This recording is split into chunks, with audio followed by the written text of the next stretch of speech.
the most iconic symbol of Western civilization.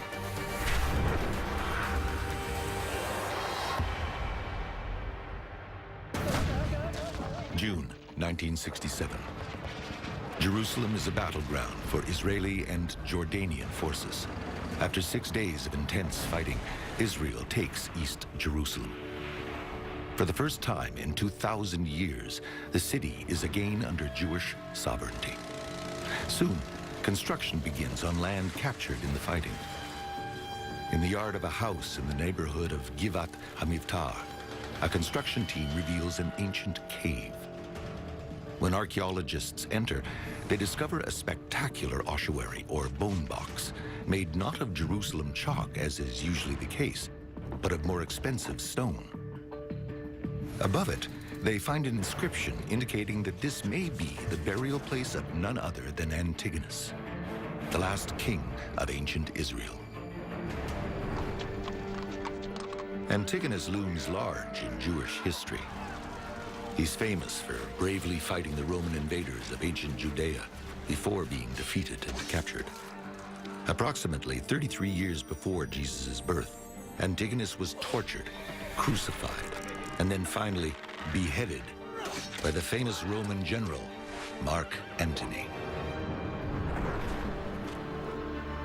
The ossuary that was found in the burial cave contained broken mandible, or lower jawbone, vertebrae, pieces of finger bone, and 3 iron nails.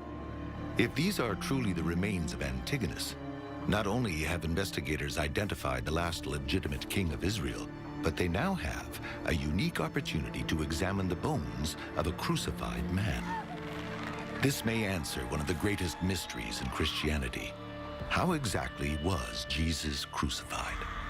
We have no early Christian literature on what the cross looked like, how it was shaped. It has no shape until the 4th century. So a lot of things we've made up in our minds. We've tried to come back to that moment, but the New Testament writers, for whatever reason, left out those specific details about the shape of the cross, about how he was nailed to the cross, the size of the cross, about how far it was above off the ground.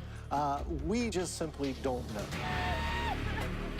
All the findings from the cave were transferred to Dr. Niku Haas, the father of forensic anthropology in Israel. After 4 years of investigation, Dr. Haas appeared on Israeli television to announce his conclusions. The cut marks found on the mandible show distinct signs of decapitation.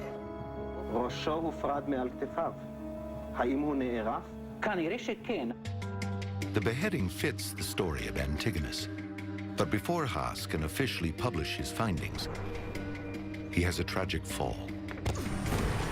He lies in a coma for 13 years and then dies. His replacement at the Hebrew University, Professor Patricia Smith, takes a new look at the bones.